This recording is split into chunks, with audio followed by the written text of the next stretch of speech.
Just cost out $5 a month. Okay, but there's some alumni that would support that. Okay. You just mentioned. Good to know. Good So to know. so contact the state association. Okay. Can do that. Yeah. Mhm. We'd be happy to help you. Thank you. Very level. Oh, it's cold in here. How are you, Laura? I feel And then like I'll you get totally hot and then I'll zoned get out cold, so. earlier. Yeah, me plus trying to play along with everybody in the group, very challenging. I feel like that was one of my qualms with everything, is that we need more like time to play as a group, because it's one thing to play by yourself, but playing with people. Yeah, I love how the jam session's supposed to be relaxing. yeah, it's really like stressful. supposed to be relaxing, fun thing. As soon as you said, like, let's just have a jam session, I was like, oh. I think it's harder because no one's primary instrument was guitar when we started the program. And underclassmen take guitar classes. Except One Danny. semester, really bad Whoa, guitar teacher. Yeah, I agree. Like Our one teachers TA showed just up like hanging come out. over every other class. Yeah. I still feel like Bless it's his better heart. than nothing. But you still have your accompaniment instrument, right? Like your main I instrument. have a trumpet primary, Okay. so It's doesn't I'm really with help me you. much. But you have to, Yeah. well, okay, so see, I'm gonna date. I'm I know, I also- feel like I'm so old, I'm like, okay, well, I You did have- this. No, I'm also a non-traditional student. I mean, I took 3 years off between my BA and my master's program. Because you had your major instrument, which mine is voice, and then my major accompaniment instrument, which had to be guitar or Oh, piano. You have to be able to accompany. Right. Yeah. You're gonna be a don't music have therapist, you that. have to accompany. Yeah. So if they're not telling you that, Yeah, we all have to do that. No, we have to Major do guitar, piano. yeah. But when you get the one, and then you just figure it out. Sarah for Yeah, assignments. and it's very like Um, GABC. Nell's on Zoom. Yeah, Honestly, I and just play chords, Yeah. and I've made up some Siobhan songs, and I've is had on Zoom. interns come and go, "What are you playing?" I'm like, "I have no idea, but it just sounds good for what Good. I'm singing." That's really Everyone I who's paid apologize. dues in this room has their t-shirt, right? Yes. The only people I can play is Helen or Helen. I don't know her name. Nelly. No. Yeah. And Ella. Okay. And And yeah. where it doesn't have this either, but we need to order slots. Cool. I'll come over here since our camera over here is in this section. Hello everyone on Zoom land. Welcome to MTSO today after October break. Hopefully more of us had an opportunity to actually rest. But today we have our October speaker. We have Marty with us today, and Marty's amazing. If you haven't read her bio yet on our social medias, you should. She's awesome. She's been up to so many amazing things, and she willingly came down to this morning to teach us all about business practices and how to really get yourself up and started in a personal practice setting, and how much you should be charging people for your services, because you deserve to be paid. Yes. So without any more announcements, if we don't have any, I'm gonna go ahead and turn over the rest of the time to Marty to Cool. give her presentation and then for questions at the end. Thanks. Cool. And I made my notes and stay on track. Okay, so if you're gonna do contract work, and just let me back up. So I graduated in 95, and at the time there were only a few contracts available. So I decided to volunteer my time. So I started at the Crisis Nursery, and they had just started a program called FACES, Families and Children Experience Success. So I had a really wonderful job, a Discover card that allowed me to, because it was a United Way Crisis Nursery, I took like a half lunch all week, and then I took a 2-hour lunch and drove down and did our session with all the little kiddos.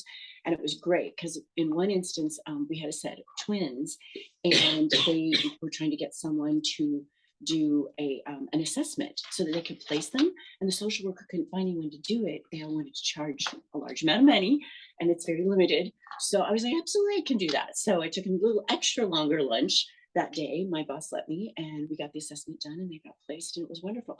But I kept my skills up, and it built up my confidence in what I'm doing.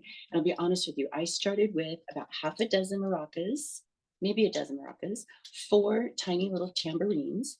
Has anyone heard of SAS, the fabric store? Yes. There's what? Okay, that needs to be your best friend. Okay, because I took that and I sewed bean bags, but don't sew them with beads or beans. Sorry, beans. Those will sprout when you go to try to wash. Yeah. So popcorn is good. And then use a vinegar and water mix so it doesn't. You can just spray it, let it sit in the sun, and that sanitizes it. So that, and then I had some material like for scarves or for, for the kids to play with. I had a song with a blue sky and they had to go under the blue sky. So you don't need a lot of stuff. Okay. And I'm a voice major. Guitar is my accompaniment instrument. So I just played chords, which for kids, that's really easy. But that way I got started. And then when the opportunity came, it was actually at Upward Foundation, but that was only 20 hours a week. Now you have a lot more opportunities. Okay. But to start off with contract work, first of all, you're going to need your degree. You're going to need to get your board certification. You're going to need to get liability insurance. And my liability insurance, I've had the same one for the last 27 years, but it just switched companies. So let me get in contact with the person there to talk to. And here's my concern about insurance for all of you. I've had some younger music therapists I've come across. Now, I'm just a sole person. I don't have an LLC. I never have, I never will. I just want to work for myself and set my own schedule. So by doing that, the insurance, I carry $1 million to $3 million. I think when I started back in 95, it was like $98 for the year. And over the years, I think at one time, the highest it went up to was $198 for the year. But I hear people saying, oh my gosh, I have to have this insurance and this, and it's $500 or $600, I don't know what you're insuring. I'll be honest, I don't know. Maybe there's something with the LLCs, you have to do that. But if you're just a sole proprietor, you don't need that. And be careful of insurance when you go into an agency or someplace. For instance, I had one company that said, oh, we have your declaration page, shows you're insured, but it doesn't have our name on it. And I was like, I'd never heard that before. And they're like, oh yeah, it's called whatever. So I wrote it down, called the insurance company, and they said, oh, no. Their name does not need to be on your liability insurance. If their name's on your liability insurance, you're now taking on the liability of everyone that works in that building. You don't need to do that. So once I went back and very nicely, I said, excuse me, but I called my insurance company and this is what they told me. So this should suffice. They were like, oh, thank you. Maybe there was a little shystiness going on there. But you need to protect yourself and you need to educate yourself. So don't just say, oh, okay. Go back and check. And the other thing that you're going to need after the insurance, those 3 things, degree, your certification, your insurance, you need an accountant. Okay. Happy to refer you. You can ask friends, family, who's a good accountant. You want a good accountant and it's worth paying the money. And it's not that much. I mean, in the bigger scheme of things. Is it because you use like QuickBooks or something like that? Or? No, it's because if you're going to, for instance, I'm going to get into it where I have people sub for me. That way I've like, oh my gosh. I think it's been 8 years now. I've been doing drug and alcohol rehab groups and I have there's only been like 3 times that I haven't been able to get coverage. It's really important. It's really important to have that coverage, not just be gone for 3 weeks or whatever. I mean, it's nice to have that backup. And also, I've had some health issues, so I've needed to have people come in and sub. What's nice is I have the same subs. So all these people know. So, and in this line of work, actually, 3 of us got together and we realized, hey, we're all working in this area. We're all contracting on our own. But hey, I want to take a 2-week vacation. I'm going to have a surgery. I need to be off for 6 weeks. Who can cover for me? So we all sat down and said, great, we're going to sub for each other. So with the subcontracting, you have to do a 1099 for everybody. Oh. And you don't want to pay all that money. If you make $3,000 in the month, I don't want to pay the $3,000 when I've had subs work $1,000. Why should I pay their tax? Right? You only want to pay your tax. So it takes that out. You give them the 1099 and then you're off the hook. What they do with that, if they don't report their tax, that's on them. You supplied the 1099, again, protecting yourself. Okay. So, but then also we're working together. So it's worked out really great. So all these facilities know, oh, Marty's coming. Oh, Sally's coming. Cindy's coming. They know us. And also, depending on the clientele of the groups, because I also do children as well. I'm at the Foundation for the Blind right now on their community outreach, babies to 3-year-olds. Oh my gosh, they're so fun. But because I don't crawl on the floor that much anymore, but but it's fun to still be involved. So again, the account protects you. Also, there's things that you can take off for, like your mileage. You're gonna take off mileage for your the use of your phone, your iPad, all of that sort of thing. And then just a quick sidebar, have your own personal iPad. Well, I don't want to assume, hopefully someone's addressed this with you. You download and purchase all the music you want on your personal iPad. And then you take that with you to your sessions, and you don't need to pay royalties or anything because you've already purchased it. That's the thing, is we just don't want to not give those artists, including some of ourselves who have written music, what they deserve. So you have to purchase the songs that you use in session. You should, yes. Oh, okay. Now, Not streaming. no. Okay. Now, that I need to check on, because I know sometimes we'll go in. Now, I happen to have Apple Music, so I can look it up, or I can go on YouTube and look that up. But you've signed up for that. Do you know what I'm saying? Oh, you can pay a subscription. Right. Okay, So that's then fine. you've paid for it. Do you see what I'm You saying? can There's use it. still that payment issue. And in some of the facilities, they'll actually have some of the different music on the smart TVs. And they'll be like, oh, we can look it up on here. So that's been fun to do sometimes too, because they'll have the video and we'll kind of talk about that along with our lyric analysis or whatever we're doing. So since you're sole proprietor, do you like track your own hours, or is that not necessary for Oh, you? no, you need to check. And then how do you do that? Like, what do you use, an app or Square? Or... Well, see, this is where you all have all this wonderful technology and Google Apps and whatever. You can figure out how to do it. I sent attachments to Jocelyn. Okay, Yep. anyways. So she's got attachments on how I've put together my documentation for that, and how I bill and what I do. And on my billing, for instance, like I have a clinic hours with one facility, but then I also have the house. So that's different. So I spell it out exactly like, Monday the 1st, clinic, hour and a half, 0.5 hours for documentation. Okay. And then house, 1 hour, 0.5 hours. So it's very specific, the day, the time, where I was at. And then for some of them, has anybody dealt with KIPU? That's a really popular documentation for settings like that. And I don't know what they're using in the hospital or anything like that, because I haven't done that. So, but on KIPU, it's very easy. They'll show you how to do it and how you go in, and you'll have your password, and you can do that from home. You can do that later. One of the things I wanted to offer you about that is, and also just one more thing, after the accountant, at some point, I think it's really good for everyone. This is just my own personal little tidbit. Meet with a financial planner. It doesn't cost you anything. But if you meet with a financial planner now, as you're starting your career, it takes very little to set yourself up for retirement, to have funds, what have you. Now, there's two things when it comes to being paid. I bill at the end of the month. So I work this month, then I bill all the hours I've worked.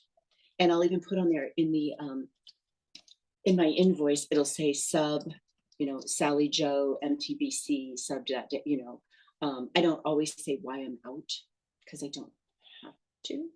Okay. But I'm going to be out and Sally will be here. Oh, okay, great. Now with any employer, it's only fair. So as I said, I've had some health issues. So there's been times I've had to go to contractors and say, hey, this has come up in my life. This is what I'm going to need to do, but I've got you covered. And because I hold the contract, anyone that subs for me, I asked and I require them to copy me on all texts, all emails, call me if there's a conversation they had. I need to know, because I hold the contract. And you pay them, right? And I pay them. Now, when it comes to paying them, like I said, I bill at the end of the month.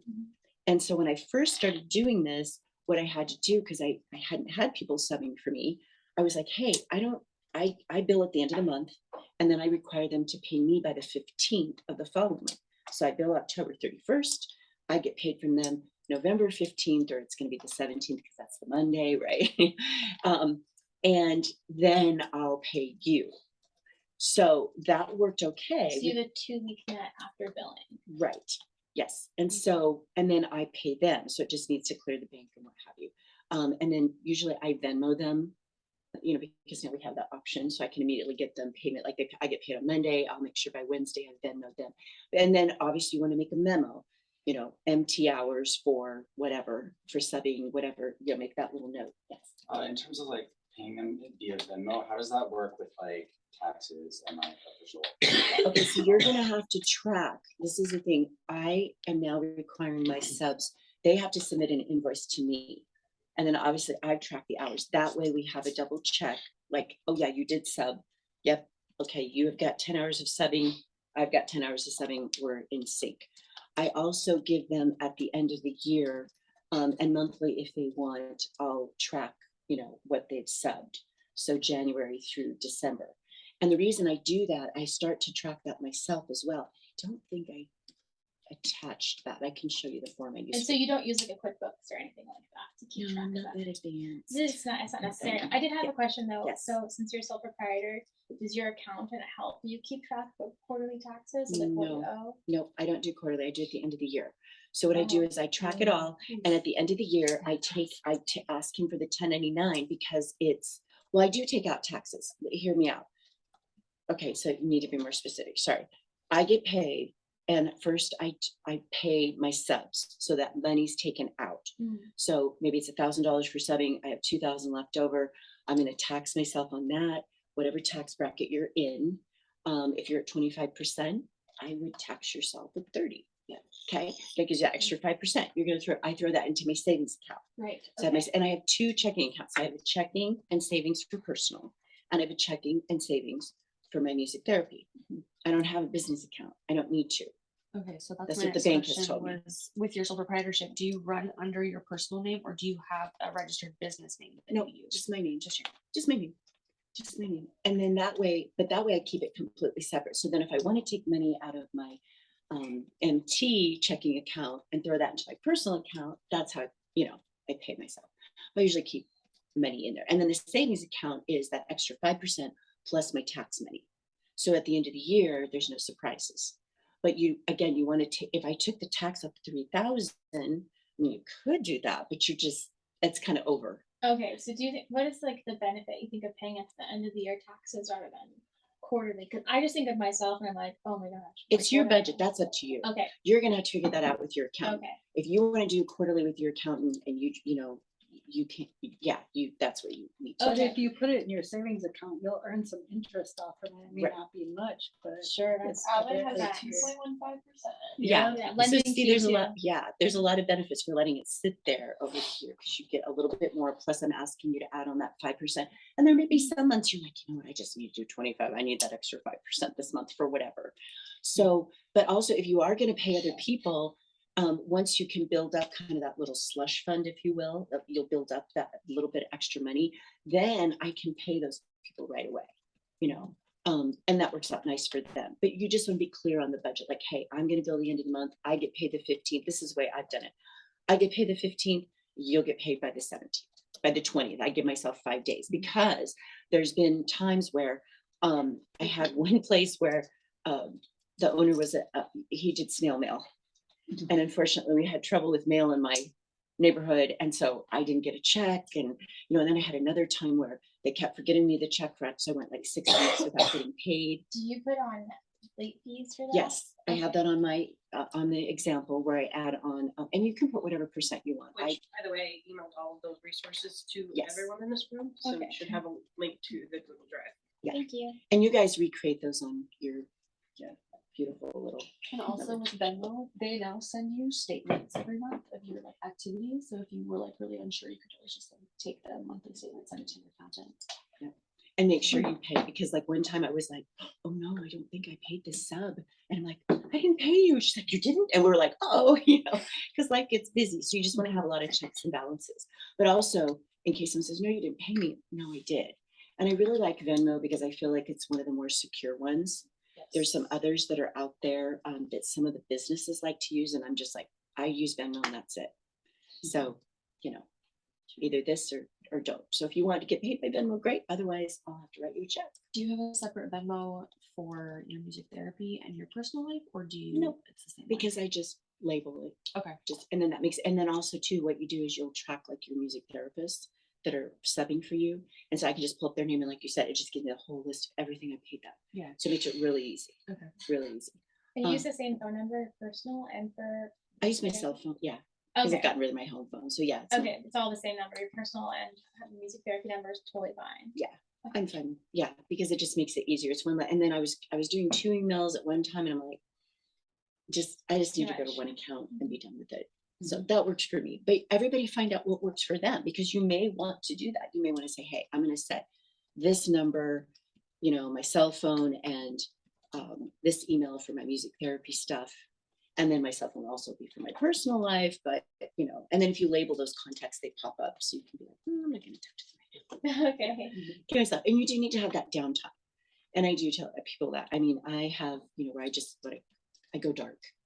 Everything's off, give myself a break, and then come back into it. So, so with the contracting, also a little bit of the history.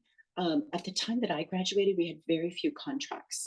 And I don't know if you've heard of non-compete clauses, where people will say, listen, you can come work for me, but if you leave my practice with me, you can't work in the area for 2 years. That's kind of on the extreme. That's really extreme. Yeah, but understand that there just wasn't a lot of opportunities. Now you all have the opportunity to go and actually work for an agency and have full-time work, and it's wonderful. But back in my day, sounded like my grandparents. But we just didn't have that opportunity. But also, I really wanted a lifestyle for myself where I really wanted to have a family, and I wanted to be there for my family. But I'm also know myself well enough to be like, I can't just no offense, be the stay-at-home mom. I gotta have something else for me. And I really, really love music therapy. My brother is 5 years younger, and he has cerebral palsy, but he wasn't diagnosed till he was 5, because again, this was many, many moons ago, and they didn't have a diagnosis. And so I would always go and help out in his class, and I loved that. But I also loved to sing and do music, and I was like special ed music teacher. And 7th grade career day, my homeroom teacher, that's when it was junior high, had music therapy. We had to do all these careers in our homeroom, and that's how I found out about music therapy. I was like, oh my gosh, that's the perfect mix. But what I love about it is I can ebb and flow with it. So in creating a job for yourself when you first start out, I started with kids, so I volunteered my time. Then there's a lot of private little preschools, and this is me. And again, everyone can do what they want, but the way I feel about it, being here in the music department, you meet music majors, music educators, right? And it's tough for them to get a job. It's tough for a school to support them and keep them on staff. The art teacher and the music teacher are the first ones to go, right? So I was like, I'm not taking your job. I will go, preschool up to kindergarten, and then that's my max, because some kindergartens are in the school and some are in the elementary, you know what I'm saying? And I just made that commitment to myself. So I was very kind about explaining to people when I would go and talk to them about a possible job, because there's actually 4 small private little schools around right where I live in Scottsdale. And they were like, oh, can you come in and teach them? I'm like, I'm sorry, I can only do this. That's an educator's job. Now, do we have the ability? We understand what the goals are. Could we do it? Yes, but you're not going to do it the way the educator. So for instance, I subbed one day for the music teacher, and the kids were like, that's it? Like, aren't you going to do that? I'm like, I have no idea. She was doing something more to engage them and keep them in that. That's not my expertise. So I stayed in my lane, if you will. But that being said, you can go in and offer your services. So for instance, when my girls got in preschool, I wanted to get back to work more. And I said, hey, can I come in with some drums and do a little drum group? And I'm like, oh yeah, absolutely. So I did that. Well, then their music teacher retired for the preschool. So then they asked me to come in, one thing after the other. You just never know the conversation. Then we switched preschools, and my kids were like, Mommy, aren't you coming in? So again, I went in and I did one session, and all the teachers are peeking their heads in. And later that day I get a phone call. Could you come in and do music with the preschool? But see, the cool thing about that is I tell them, I'm like, look, I'm working on their fine gross motor skills, their speech skills. We support all of the PT, speech, and OT. We're not that, okay? But we support that. And I was just gonna ask, how do you turn that oh, can I come in into can you pay me for that? yes. So the other thing you can go in is offer to do one session. So a colleague of mine, he went into the geriatrics, Alzheimer's. He just went in and he said, look, this is what I do. I would love to come in and engage in a session, have you see what I do, and I will do one free session. And if it's something you think you would like to put on the program, then here's what I charge. And sometimes when you do that, you can even say, and I am able to do a bit of a sliding scale depending on the budget. That's the other thing. When I did my volunteer work, I really want to encourage all of you, bill what you're worth. Do that, because that's going to enable you then to turn around and give back to your community and to give to that family. I have a kiddo that has autism. He'll never live alone. I've had him since he was 5. He's now 16. I have a brother with special needs. It's a burden on a family financially to provide for your child. It's a lifelong and past your lifetime as a parent. So I'm very empathetic to that. And so it was a thing with this mom. We're like, can you do it? Okay, how much is it? You know, and so we agreed on a fee. And so I have a sub who's now a good fit for him, because he needed to find someone that was a good fit for him. He's one of those kids. It's nothing personal. He just may not click with you, but he'll click with you. And that's what it's about. It's not anything personal and not about your abilities. It's just, we want to make that connection. So it was really important to me. And I found that person. I said, look, I'm going to take care of him like the next 7 years, and it's going to be time for me to retire, and I'll be the sub. But it was important to me that someone's going to take him into his early adulthood. And then I put on her, I said, but then I would want your job to be to find that person that subs for you, that takes him into his retirement. But we will never, ever, ever, ever, ever change the rate. And that rate is, you need to go 45 or 50 an hour, you know, whatever they can, you know, it's like, here's what it is. And sometimes they can pay me 50, great. And if they're not, they're paying me 45. Have you ever applied for a grant and found that you're able to get a grant to help you pay for it through volunteer time? I have not done that. The places, most of them nowadays have grant writers, so they can do that. I mean, that's something you can do if you want, you have time, but I would rather be doing the sessions.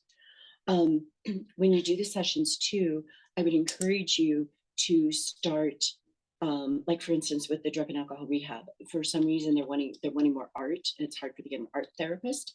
So if you ever have done a symposium with an art therapist, what we do is nothing close to what they do.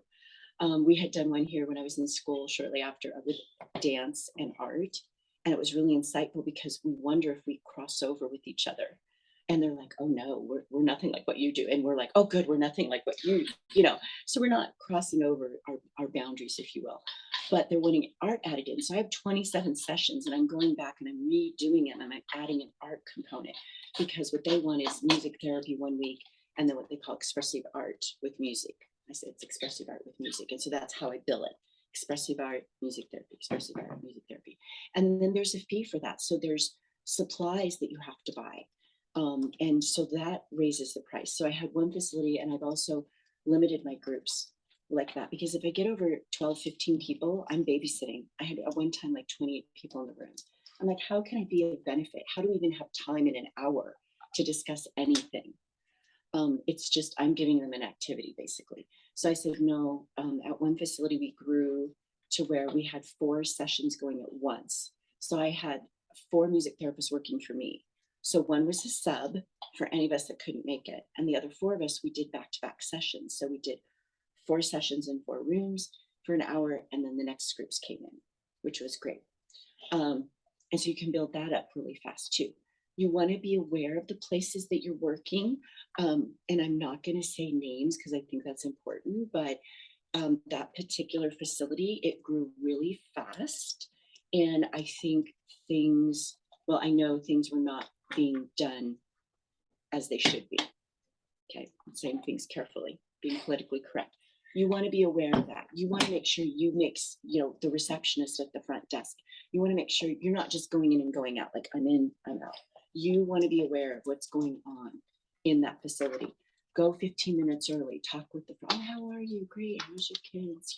Develop that rapport. Who are the therapists? Because you need to refer people to that. You just want to know. And the owner is usually the person you contract with. You want to make sure that, you're at least sending a text. Hey, happy holidays. Things went really well today. Thank you so much. Usually it's the owner that's paying me directly. So I'm able to keep that rapport. Do you ever work with insurance companies? No, I've never worked with insurance. I never have, and I never will. Okay. it's hard enough doing my own insurance for my medical needs. You know what I'm saying? It gets really crazy. Now there are insurance codes, which, we have the booklet. And I'll be honest, here's the thing, like, I think I purchased 3 of the booklets and I've like given them to a parent and it's disappeared. So you might want to like pay, like copy pages. And if they want to submit the insurance, I have had parents who are like, well, here's the codes I have. You're welcome to take this book and talk to your insurance. And, I'd get it back for a while and then it would disappear. So your liability insurance just covers you in the session, correct? Yeah, it covers So me in any have setting you I go into. Ever in a I'm covered right session- now. Okay. Have you ever been in a session where like someone was hurt and then like, what do you do? No, I have never been in a session. You always want to keep the door open. You never want the door closed. For instance, one of the kiddos that I went into, mom had a camera. I'm like, fantastic. I love it. I just felt even more secure because we didn't close the door, but she's in another part, of the house and I'm there and so I'm not alone. I did have a parent one time said, oh, you know what? I'm sorry, what is it? That respite care is running late and I need to run. Can you just stay here? I'm sorry, I can't.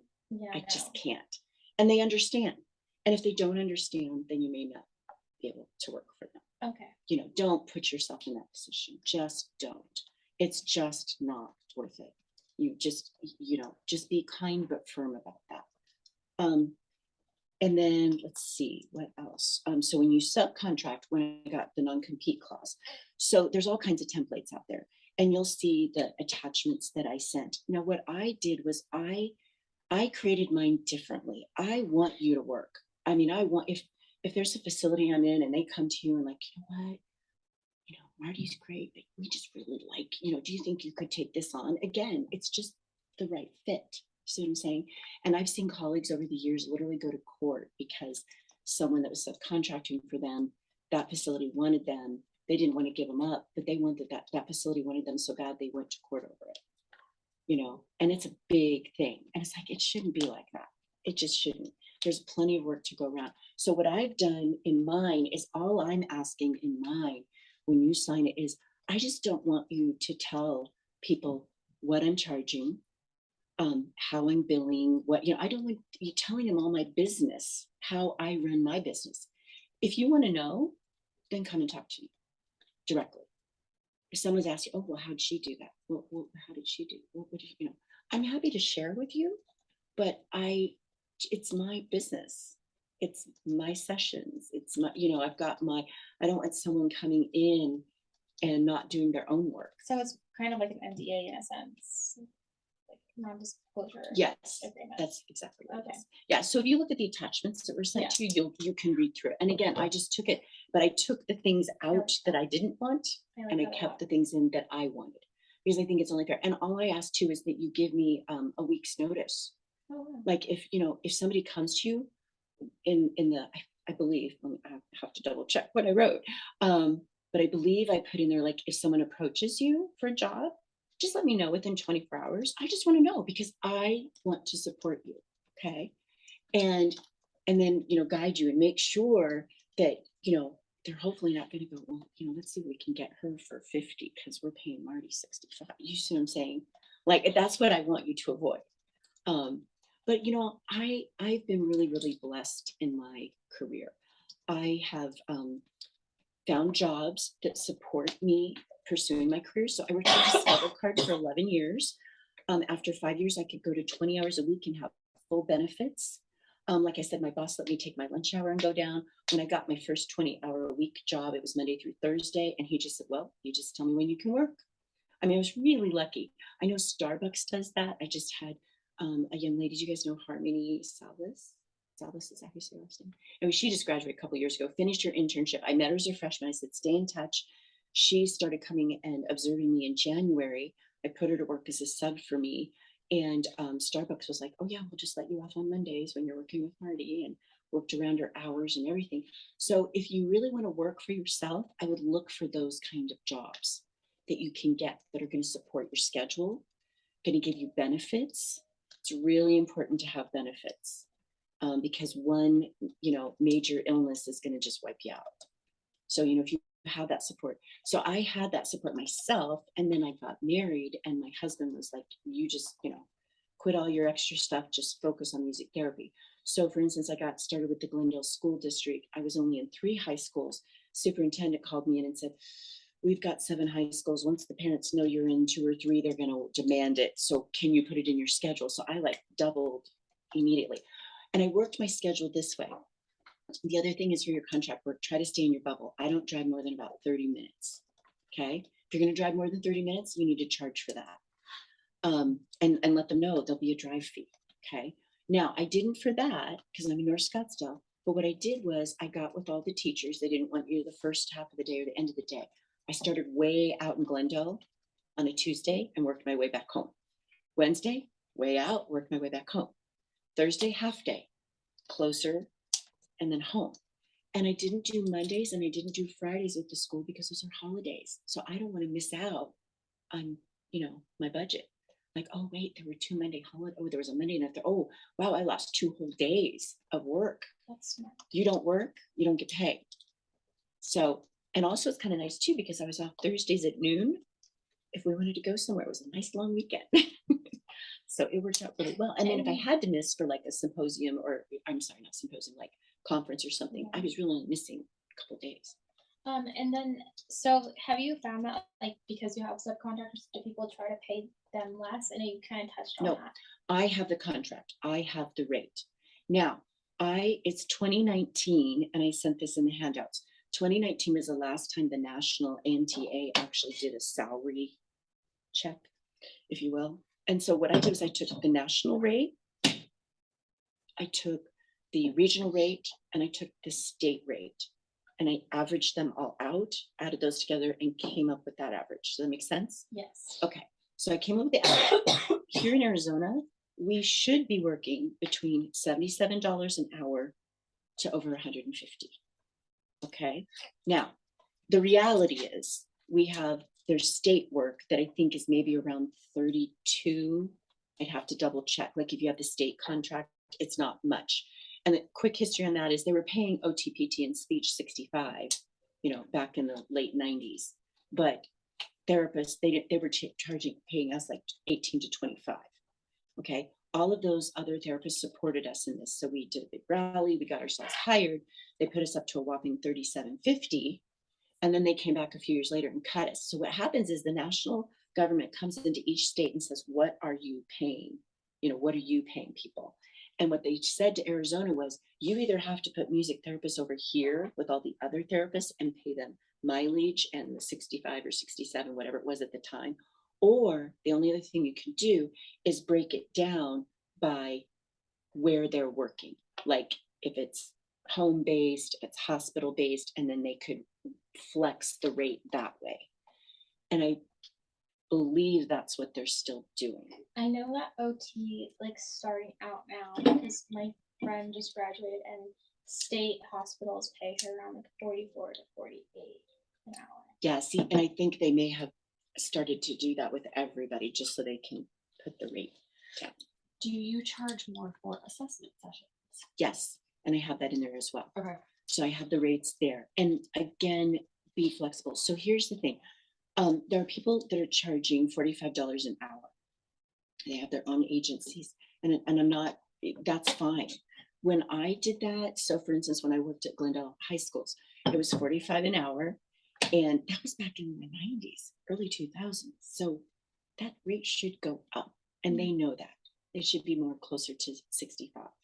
65 should be the base that you're doing for at home. So that's why I said I'm charging my client for it. But 45. So what I did was I have the contract. I have to, put my input to the IEPs. I have to do, documentation.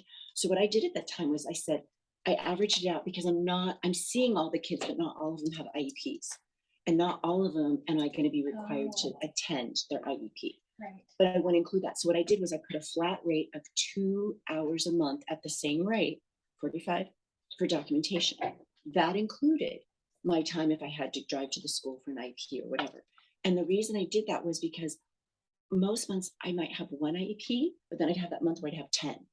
It's really important. I don't think people understand the IEP paperwork. My brother's autistic and he's 20, 3 now, and he still has to carry all those papers he's been given his whole life. Like Yes, when he gets a new job or goes to school. right. And so having that documentation and doing it well is like Oh, it's so crucial important. for the And rest of their lives. And here's the crucial thing too. I've had a lot of kids that the teachers are like, they don't respond like they do in music therapy. So it's really important that you're talking to the teachers and you're getting that input from them. You've got that great communication going.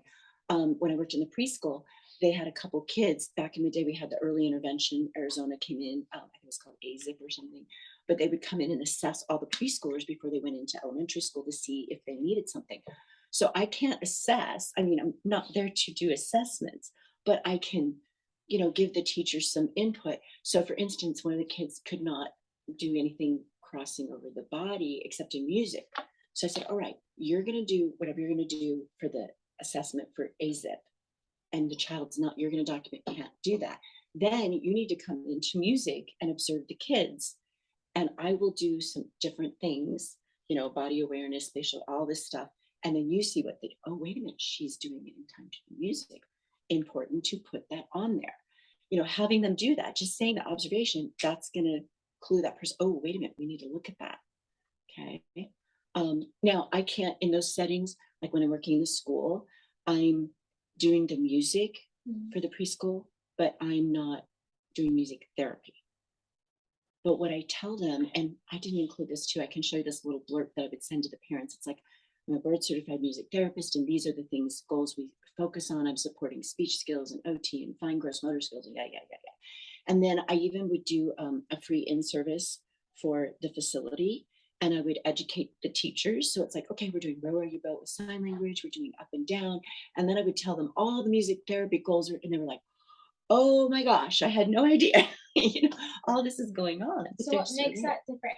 It seems like you're using interventions to like improve those goals. Yeah, because that's what I do. Okay. But that's where my approach to doing the music program is going to be different. Right. Because Okay. I'm actually including a movement, something with speech. So, I'm very mindful about what I'm doing. Oh, so they hire you as basically a music teacher, but Right. not as a therapist. Right, Gotcha. exactly. That's what I'm Okay. saying. So I can't approach parents or anything like that for music therapy in those settings. But if a parent comes to me and says, which is what happened with this autistic kiddo, his mom chased me down in the parking lot. She said, wait, you're the music therapist, right? I'm like, yes. And she's like, my child's music therapist is leaving. And so it's been really cool because he's had music therapy since 18 months to 5. And then I've had him from 5 to 15, 16 years now. So it's been really cool to see that continuation for him. So the subcontract, community service, like I said, charge what you charge. So, so if you're working for someone that says billing for 45 an hour, I would give the therapist 25 and I would keep 20 because I'm doing all the paperwork, I'm doing all the billing, I'm doing all the IEPs, see what I'm saying? I'm doing all that. And at the time I felt that was fair. And they get the 25 because they got a little extra, for gas mileage. Now, I'll be honest with some of my subs, if they're just starting out and I'm in a position to do this, there's been times when I've been like, you know what, gas is so high. How much is it to fill your tank? It's $50. I'm going to give you the extra $50 for the gas. I'll give you a tank of gas kind of thing. But it's up to you. But that's just what I like to do. So let's see what else. So what questions do you guys have? I guess with IEP, what do you do with that? And do you have to maybe tell parents sometimes like we don't do diagnosis with children? Well, when I was in the Glendale school systems, for instance, for that is a good example. I did the IEP and I was the music therapist coming into the classroom as a music therapist. Just like they had a speech therapist coming in the classroom, they had a PT person coming in. I was actually a music therapist there. Okay. So that's different. So I was doing interventions and it was required to, what did they do this month? What did they work on? Oh, it's like soap note kind of deal. Yes, exactly. Okay. Exactly. What else? I guess I may be getting this confused with like contracting, but in terms of like getting yourself out there, doing community service and like offering your services and then turning that into something that you do for like money. Right. How do you, I guess, how do you like do that transfer of like, this is what I can offer and this is good like community service and outreach. how do you transfer that into something that you can? If you have an opportunity to go into someplace and volunteer your time, like I did at Faces, that's wonderful to do. But if you're going out into the community, so like right now I'm mentoring a music therapist, and so I have a mom in my neighborhood that they can't get into the music and me classes. They're booked. They're totally booked. So I'm like, oh my gosh. So what you could do is, reach out to, for instance, what I told her is like, go to these churches and different places that have the private preschools or office programs and say, listen, I'm a music therapist. This is what I can offer. And that's where I said with the sliding scale, you can say, these are my rates, but I'm willing to talk to you about the rates. So for instance, and then have them get back to you and check back with them. I'm not saying you have to give them something free and then they get to use that and do it if it's that scenario. So for instance, my friend that did the geriatrics are always looking for people to come in and engage. So he wanted to do that. And that was an easy gig for him to get, like go in. And once they saw how responsive, they're like, oh yeah, we want you. Now he adjusted his rates depending on the facility, because some of them only have so much money. Some of them don't. Some of them, you may find they have this, but they also have different homes out in the community that you could go to. I had one that was way, way out in Cave Creek, and I was like, I just can't justify the drive. So then I was searching for someone in the area where it was local. And so I found a music therapist that was out there. It was like, oh, she's like, that's down the street from my house, so that works. But that's how to do that. And so decide on your rate. So I wouldn't work for yourself for less than $45 an hour. And then I also broke it down by age, because I experienced, sorry, not age. So, I've been doing this 27 years. So I deserve to be up here and getting the rate that I'm getting because I have a lot of experience. Okay. So when you're coming in, you need to start at this rate and then go up. But I wouldn't work. So I did this from 1 to 5. Actually, I think I might have it here. I'll just tell you. And this is just what I've done. Everybody is free to do their own thing. Okay. So here we go. Fees.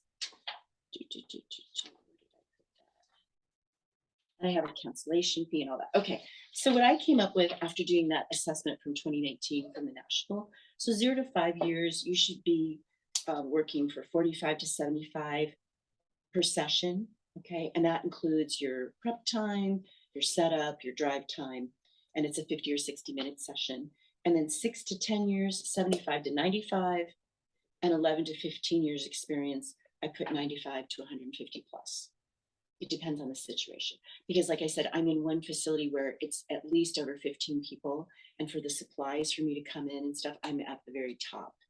I'm like, this is what I need to charge. In fact, I came in at one rate and I was like, I raised it $50 and said, I have all the expense of bringing in all the art supplies. And it's just, I can just charge you that each session and there you go. And so that's what I bill. And then I get paid 30 minutes for documentation. So, between the two facilities, I get 2 hours of paid documentation.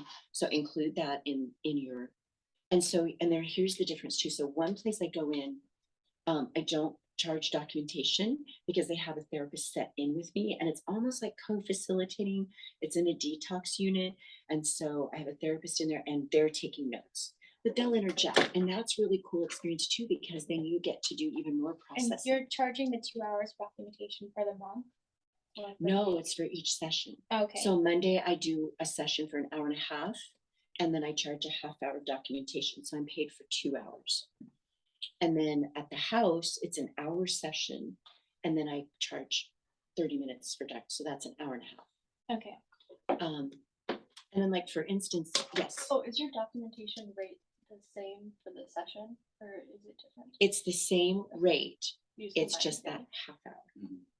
How, I may be like jumping again, but how do you defend yourself in that way to be like, this is what, in terms of like contract negotiations, like this is what I'm supposed to be billed as, and like this is what I should be paid.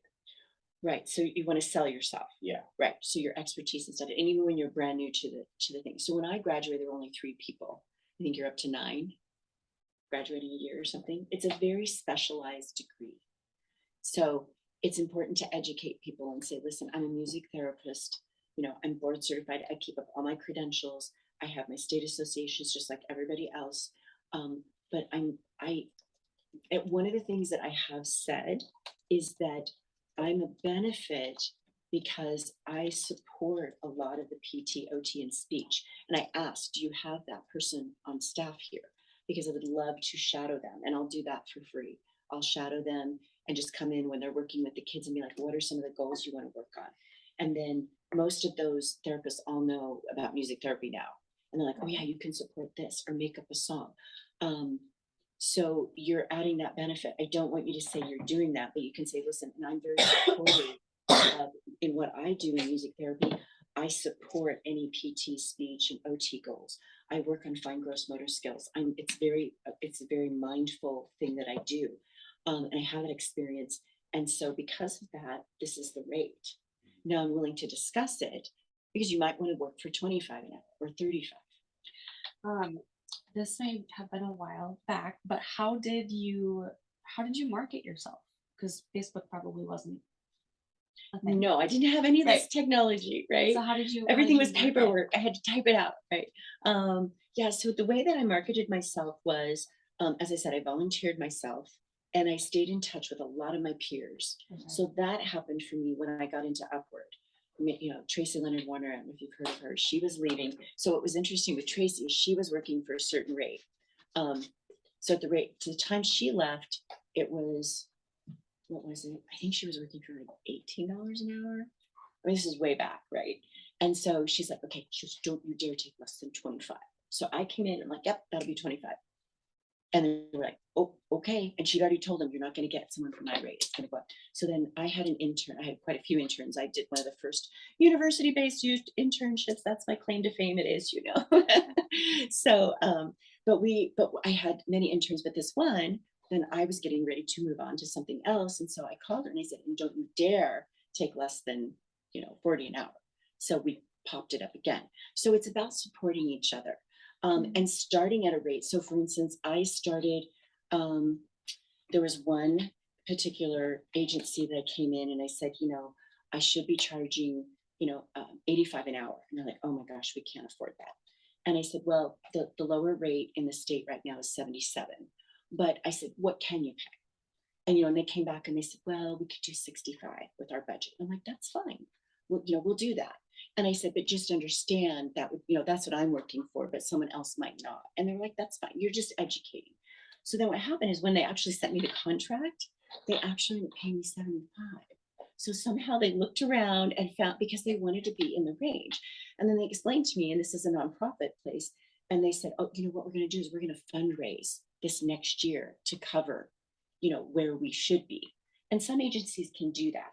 So in marketing yourself, I would, like I said, what clientele do you want to work with? I know that I'm gonna have to, with my population, I'm gonna have to start from the ground up. I want to work specifically with queer people. Okay. Maybe queer people with mental health, because I know that's something that hasn't been really talked about in our program, and it isn't talked about in the research in general. Have you researched? Are you going to stay here in Arizona? Probably not. No. So wherever you go back to, what I would suggest is researching different groups in your area, and then reaching out to them and saying, hey, how can I get involved? Do you have a music program for these kids? Do you have funding for it? Is it something we could get a grant for? Do you have grant writers? And there's some music therapists that have taken on learning how to do that. And they like that. And that's part of what they do. And that's wonderful. I'll be honest, I just wasn't interested. I was an older student. I wanted to get through school before I was 30. I wanted to start my career. I wanted to have a family. I wanted to make money. And not like, oh, I gotta make a lot of it, but you need to support yourself, right? And so I did that, and I was able to do that. So I kind of picked and choose, but there's a lot of peers out there that do that. And reach out to the state association. Reach out on that webpage, find someone that works in the population that you like and say, what do you do? How do you do that? Can I come and observe you? I don't know. I know some of the programming has changed. When I went to school, it was a 5-year program. And I have to be honest, I really feel like that extra year was good because we did like a full semester. I could still pick up a violin, and I know how to hold it and try to eke out Mary Had a Little Lamb on almost everything. I've got the gist of it. which has been really beneficial because I have different clients who want to play instruments or play instruments. And also just being, this isn't about getting all the jobs you can get. I had someone call me one time and they're like, oh, my son plays piano. And I'm like, I don't play piano, but I know a music therapist who does. And so that says something about you. When you connect with your other peers for each other, you go that extra mile for that client, that's going to help them. Doing presentations, the multiple birth club. I don't even know, somebody knew, I don't know, they were twins. Someone reached out that knew me and said, hey, can you come and present for the multiple birth club? So I did. So we're talking, these are women that have 2, 3 babies, right? So I did the presentation and they have little pods of people that get together in their homes when they're close by to support each other. So these different moms had me come to their home. Well, what I did was I requested that they be between 6 and 9 months because that was my daughter's age. So I got to take my daughter with me. I'm like, okay, this is how you hold your baby. This is how you do it. Because they always had multiple hands. And so I remember, you'd have 5 moms, that's 10 babies, and they all had extra hands to help. And so we were doing all these wonderful things with their babies. Lynn Klein is a great resource for all the baby stuff. But with yours, I would really encourage you, like even here, reach out, do some research, see what's going where. And I'm almost certain there's someone on the website for the state association that's working with that. If you don't find it, reach out to me and I'll find it. I'll find the person because some of them are with the state. And I really encourage you, be with your national association, be with your regional, be with your state association. You are the future of music therapy. Okay. My peers and I, we've taken it to this point. You need to keep taking it forward. So be involved. Save time in your career to be involved and go to at least one conference. I don't care if you have to put 5 of you in a hotel room. And we've even talked about that. Like maybe we should provide a couple of hotel rooms, something like that. We want to help you with the t-shirts and stuff. Reach out to us. We will back you up. That's an AZ. MTA. By the Yes. way, student memberships are $20 a year. I just signed up right now. For student, yes. $20 a year. That's really not bad. For AZMT? For AZ. Oh. So when you're getting ready to graduate, I don't know how much it is to take the test right now. That's your graduation present. Can you pay my first $300. Yeah, $275. Oh, Yeah, that's what I that's wanted. what? $275. $275. Okay. See, I think it was $250, so it hasn't really gone up much. But that's a chunk of change at the end of your, so you need that. Your liability. I priced that out. Yeah, graduation gift idea. Visa cards. I need $500 to get started to pay all this Not stuff. to make everything back about money, but what does your invoice look like? And do you put I'm charging, do you itemize it for documentation and driving and so on? Yeah. So Here's for an instance, example here's on one of my the chart. invoices. This is and then you can see at the bottom, I say, total due in 15 days, overdue account subject to a service charge. I do 10%. Thank you. So there's that. And the longest I've ever had to go was 2 months. Yeah, it was 2 months I hadn't gotten paid. And I was in a position that it was not okay, but it was okay, if you get my drift. And I was like, excuse me, but I really need to get my paycheck. And the person was like, oh my gosh, I'm so sorry. And immediately got me paid and it was fine. And then she's never been late since then. So yeah, so does it make sense? Yes. And then you can find your own format. This just works for me because I like to have the location on there. I have the clients, and sometimes the clients, they want to know how many. So that can be a reminder. Oh, this is the other thing. Document, document, document, document. Okay? I don't care if they have a KIPU where you go in and you input it and da-da-da-da-da. You need to write something down. I don't care if you have your laptop and you're writing your own notes for that session. One of it wasn't KIPU, it was a different one that we were using. And I had, how many months? Oh my gosh, I think it was 5 months of documentation. They were audited by the state. And what happened was as you were inputting it, like I might have 18 clients I'm inputting, there's this little box down in the corner that you check it on the first one. And it's supposed to state check. It didn't.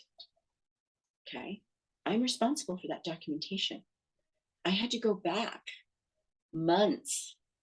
And I would scribble. I had my names and I had something I wrote for each person, even if it was just fully participated, made comment on whatever. But I had my session sheets, so I knew exactly what I did that day. And then I had my sheet attached to who was there and what their participation was, and that covered me. And I'm going to tell you a story. I had a colleague that came to me, who was working in a school, and he was a new teacher in the special ed class. And the kids, she was observing some behavior that was really disturbing to her. It was like, put your head down, keep your head down, don't do it. You know, I mean, these kids could, she was very concerned. And I said, have you been documenting? No, not really. She was just filling out the IEP. Guys, you have to document. That covers you. What if it was a more abusive situation? And I'm like, what are you going to go? You have nothing to show that the child was acting this way and now is acting this way. You're just stating the facts. And the only thing that you've noticed that has changed is the teacher. Okay. We want to believe everybody's really good, but sometimes we can be a little too firm. Okay. And I think you can relate to this with our siblings. There's certain ways that kids act and you read them really well. And sometimes that comes to us really naturally, but sometimes I've had interns, you've got to really watch. Make sense? So document. I don't care if they tell you you don't need to document. You need to document. You need to put every person's name down that was there. So I always document the patient, but if something happens in the facility where I felt like the staff was being rude to my patient, maybe saying something that like wasn't kind or like mistreating them, how do I document that? So that is just, remember, we're going to go back to like our SOAP note. You're just stating the fact. It's not it's, at end of session, Nurse Ann came in, stated, Charlie, get up right now, in a very aggressive tone. Patient reacted, client reacted. You see what I'm saying? Right. That sort of thing. I would make note of that. Okay. Then that's also the good thing is that's where I'm telling you, take a few extra minutes, come in a little bit early, know your staff, get to know people. Okay. And then when it gets really uncomfortable, know who do you talk to? Okay. Okay. Maybe it's you go over, you're able to state those concerns. And listen, a facility HR can't do anything unless they know. There was a situation where they were just waiting for that third, complaint, if you will. We needed that third issue to happen before we could let this person go. And if you don't speak up, you might be that third person. You don't know. But, document that. And that way you have it on your notes. And then if it gets to a point, figure out who you're talking. Some people are just really aggressive and abrasive, but some people are just, that might not be the right fit for them. Okay, to be there. And I think it's part of our job to protect our patients and our clients. And I say patients and clients because one setting it's patient, the other setting it's clients. Yeah. It's like wherever you're offering this, or it's kiddos. No.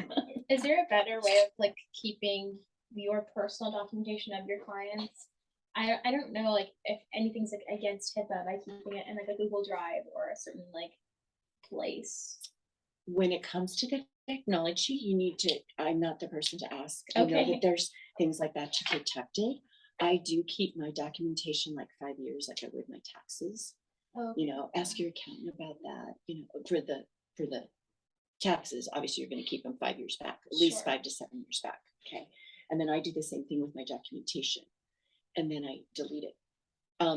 There are some really cool documentation pages that different peers have shared with me, and I can scan those into you because they're not on computer scan. So I'll scan it to you. But one was really cool.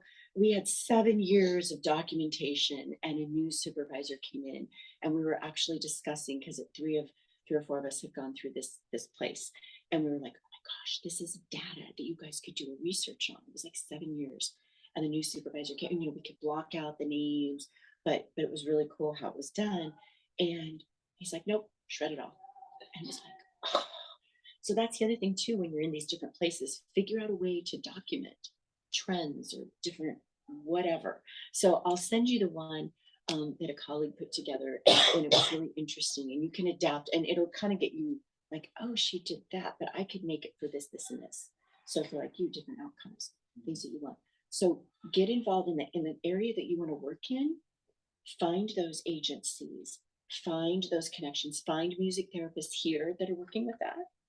And then in turn, you can reach out to the regional areas. So I don't know, where are you from? I'm from Colorado, but I don't.